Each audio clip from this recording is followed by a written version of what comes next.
Bloomberg Audio Studios. Podcasts, radio, news. On Sunday, 100 million or more Americans, plus fans from around the world, are expected to watch the Seattle Seahawks take on the New England Patriots in Super Bowl 60. For some, it's a chance to gather with friends around plates of nachos and wings, to root for a team, casually or not casually, and maybe to place a bet or two.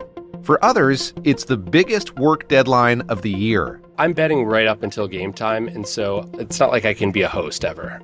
I'm not really eating that much during the game anyway, or maybe it's stress eating occasionally. Rufus Peabody got his start in the sports gambling world more than 15 years ago. He was a college junior when he heard about a company that consulted for bookmakers in Vegas casinos. It was like academia for sports, basically. I didn't know a job like that existed. I didn't know this whole world existed, so I cold called them and tried to talk my way into an internship. It worked. Rufus says he bugged the company for a month until finally he landed a call with the boss. It's the ultimate 8-leg parlay. In other words, it was a risky bet. But Rufus got the offer, and that summer, a major sports betting scandal broke.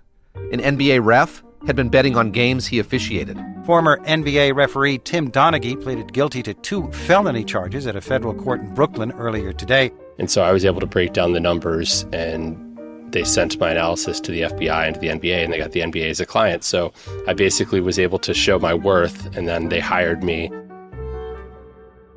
Today, Rufus still spends a lot of his time in Vegas and a lot of his money betting on sports in those same casinos.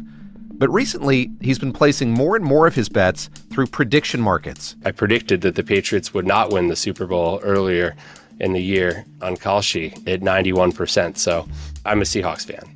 For professional gamblers like Rufus, who are known as sharps, prediction markets offer a lucrative new betting opportunity, one that's taken off in the past few months. A lot of these sports contracts have taken over these prediction market sites, like Kalshi and Polymarket. And because of, they kind of haven't really met that much regulatory pushback. So it's kind of exploded. Justina Lee is a reporter on Bloomberg's cross-asset markets team. We write about everything in markets and now including sports betting thanks to prediction markets. Justina has been working with Ira Boudway, a Bloomberg reporter who covers the business of sports, to break down how a wave of savvy full-time sports bettors like Rufus are looking beyond casinos and sportsbooks and embracing prediction markets. These are people who, have just, a lot of them make their living as professional gamblers. That's their job. And they're not betting on this because it's necessarily fun or they have a favorite or they want to make watching the game more entertaining. They're doing this to try to make steady margins over time. I'm David Gura, and this is The Big Take from Bloomberg News. Today on the show, we dig into the platforms that are fielding an increasing number of bets and the pros who may be on the other side of your amateur wager.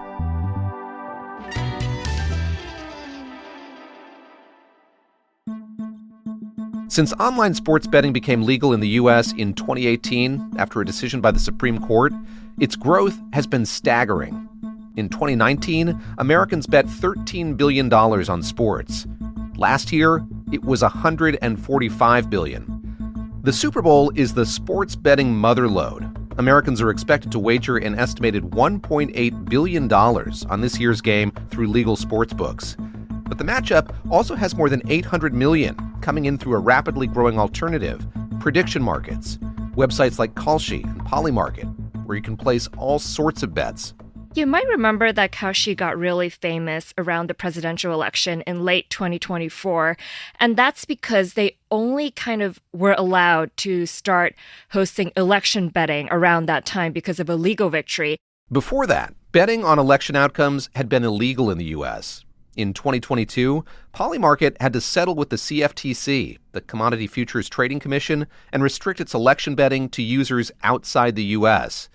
But in 2024, Kalshi challenged that in court. The company argued that it was a market, like the stock market, and that the election outcome bets were a kind of derivative. Kalshi was arguing in court that the reason they should be allowed is because they're all about kind of hedging economic outcomes and people using Kalshi to figure out, what are the odds of the government being shut down for a long time, or kind of what are the odds of each presidential candidate? Kalshi won that case and the right to let users bet on elections, clearing the way for people across the U.S. to put money on all kinds of things, but mostly sports. Today, sports bets make up 90% of Kalshi's trading volume, and placing one of those bets is simple. On Kalshi's or Polymarket's homepage, you'll see a ton of different areas you can bet on. Say, the 2028 Democratic presidential nominee, or where Taylor Swift and Travis Kelce are going to get married. And of course, who's going to win the Super Bowl. Ira, when I last checked, Polymarket had the odds of the Seahawks winning at 69. On Kalshi, it was 68. What exactly do those numbers mean? That means that you could buy a contract for 69 or 68 cents. And if the Seahawks won, that would pay you back $1.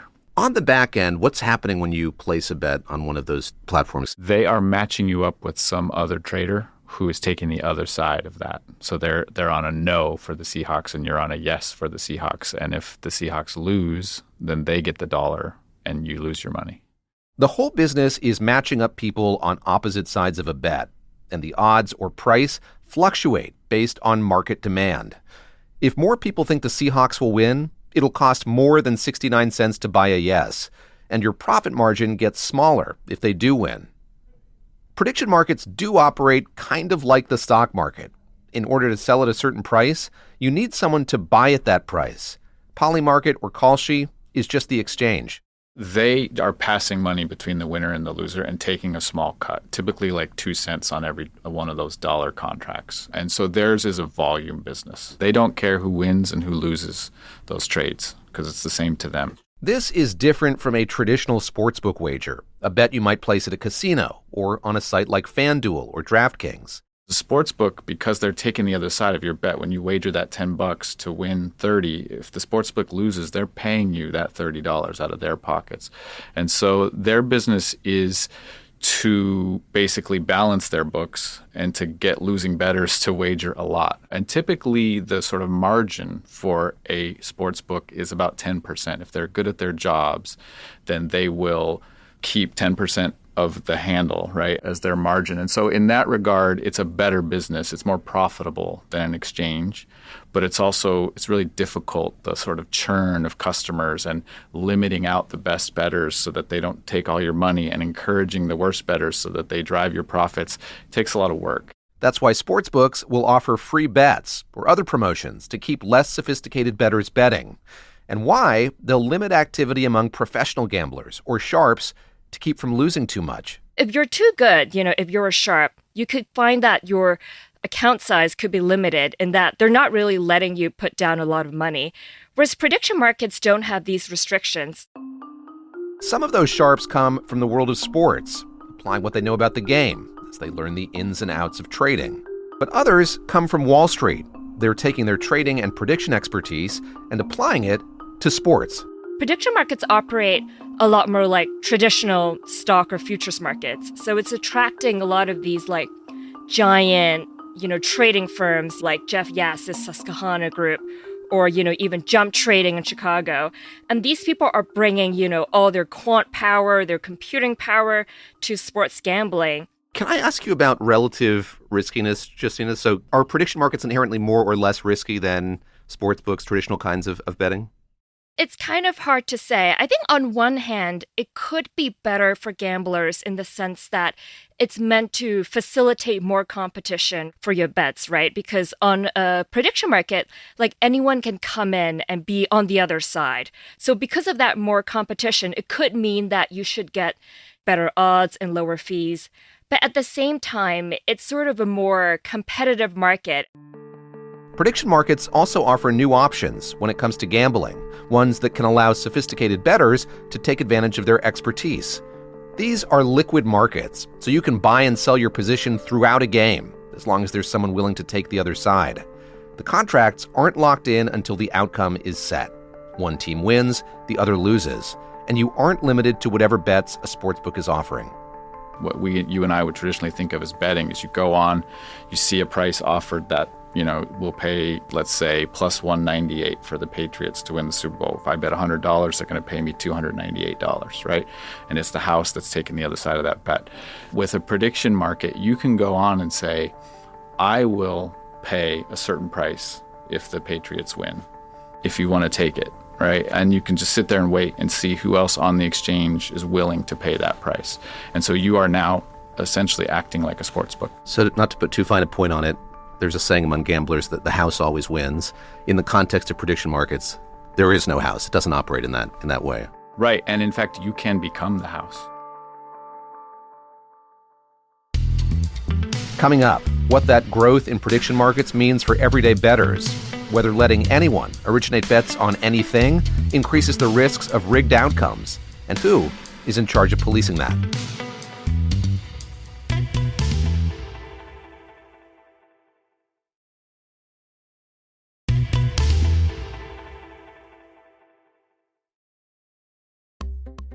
There's good reason for the competition between traditional sportsbooks and emerging platforms like Kalshi and Polymarket.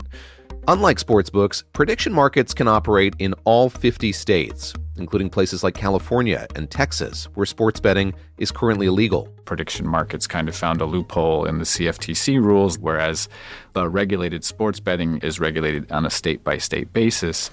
And so those states where they have legal sports betting have all pretty much tried to fight this and come forward and brought lawsuits and cease and desist orders. I imagine part of that has to do with the fact that a number of states are making good money, tax revenue off of sports books. Yeah, I mean, and it's really the states more than the sports books that are leading that charge because it is their tax revenue that is at risk. So, in a lot of states, your winnings for sports books are taxed at really high rates, 30, 40, 50%. And that's not happening in the prediction market context because these are federal trades. It's sort of like in a whole different tax context when you do that. And so there's actually a sense that this is going to push more states to jump in the pool of regulated sports betting because if this is going to happen anyway in their state, they would like to get the taxes from it. And then you have to figure out, okay, well, how are prediction markets going to be taxed? And in the meantime, a lot of the sports books are saying, well, we're just going to start offering prediction markets in the states where we can't run regulated sports books. We'll just go there and do prediction markets so that Kalshi and these other prediction event exchanges don't sort of steal our business before we can get there. We are going to make some investment there. That's the CEO of DraftKings, Jason Robbins, on Bloomberg back in November. First, of course, in getting a product developed and making sure that that's, the best in class. You can't win. And we've always said this product is the most important thing. You can't win if you don't have a great product. The prediction markets, meanwhile, have tried to distance themselves from the gambling industry, which is known to take a heavy financial toll on participants. At Axios' BFD Summit in November, Polymarket's founder Shane Copeland said the way traditional sportsbooks can profile users and ban the ones that make too much money is, quote, a scam. Now, you can't expect to run a business that is that rigged against the consumer in perpetuity in America. But as the sports betting landscape continues to change, both traditional sportsbooks and prediction markets are navigating some potential problems with an increasingly popular kind of wager, betting on whether some pretty specific events will happen within a game. It's called prop betting. Here's Rufus Peabody explaining his prop betting for this weekend's game. So I'll price out things from how many rushing yards Kenneth Walker will have to, whether there'll be a 2-point conversion attempt. The Super Bowl is kind of a unique betting event in the sense that there is this wide array of prop offerings that aren't really offered for any other NFL game. And so it's kind of a big opportunity. The value comes because with more people betting yes, the price of no gets cheaper. So a sharp like Rufus can profit from wagering against the casual bettors. And there's a lot of recreational action, so oftentimes prices can be sort of skewed towards what the public wants to bet on. People like betting that players will score touchdowns. They like betting on things to happen. And so there's often value betting against things to happen, betting that there won't be a safety, that there won't be a 2-point conversion. The problem for both prediction markets and sportsbooks is that prop betting creates opportunities for athletes, coaches, and others to work with bettors to influence outcomes. This fall, some NBA players and coaches were indicted for manipulating game outcomes. 2 MLB pitchers facing similar accusations are scheduled to go on trial this spring. Here's Bloomberg's Ira Boudway. That is actually one of the most sort of pressing issues around all of this. When these prediction markets first started offering contracts tied to sports, a couple of the sports leagues, Major League Baseball, the NBA, since then the NFL, came forward and said, well, wait a second. We've been working with state regulators to protect our interests when it comes to sports betting. So we do things like track and monitor for unusual and suspicious betting activity and have lists of prohibited bettors. And we've built these agreements and this infrastructure to make sure that these markets are not corrupted. And are you doing that? One of the quirks here is that prediction markets are not regulated by gaming authorities. Remember, Kalshi's argument is that its contracts are like the financial futures regulated by the Commodity Futures Trading Commission. The CFTC has said it will clarify its position on these contracts soon. This isn't what the CFTC was built to do. This is usually like corn futures, not sports betting. The answer from the prediction markets is kind of actually, no, there's a lot of know your customer and anti-money laundering rules that we have to follow. And we have started working with some of the very same companies that help sports betting operators monitor markets for suspicious trading. We're doing that in this context. And they will sometimes argue, look, it's even more transparent. You can see every trade and you can watch the market move. And if something suspicious happens, every market participant can watch it happen. But I think that is actually a question that has not really been ironed out. How effectively are they monitoring for suspicious bets? How much do they care about insider trading? And how good will they be at catching bad actors? We've seen leagues start to partner with them. The NHL did deals with Polymarket and Kalshi. MLS did a deal with Polymarket.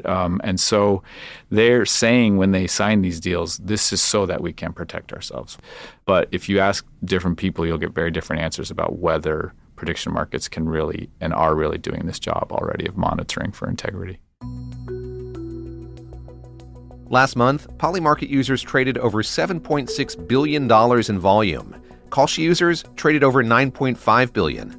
That's up from $1.3 billion on Polymarket and under $1 million on Kalshi just 6 months earlier. Well, like any good professional, Rufus Peabody has been following the trends in the sports betting industry.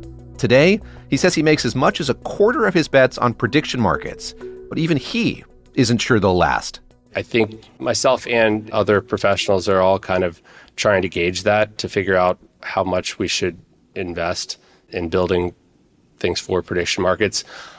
I'm banking on them remaining sort of a viable option for the next, I'd say, 3 years or so, at least based on like the political climate. Well, if you ask Rufus for advice, as someone placing amateur bets on this weekend's game, or any other for that matter? Well, hey, first don't, but if you do it, realize it's for entertainment value. And if it's like going to the movies and you accept that there's a cost to it and you're paying that cost to make watching the game more entertaining, then by all means.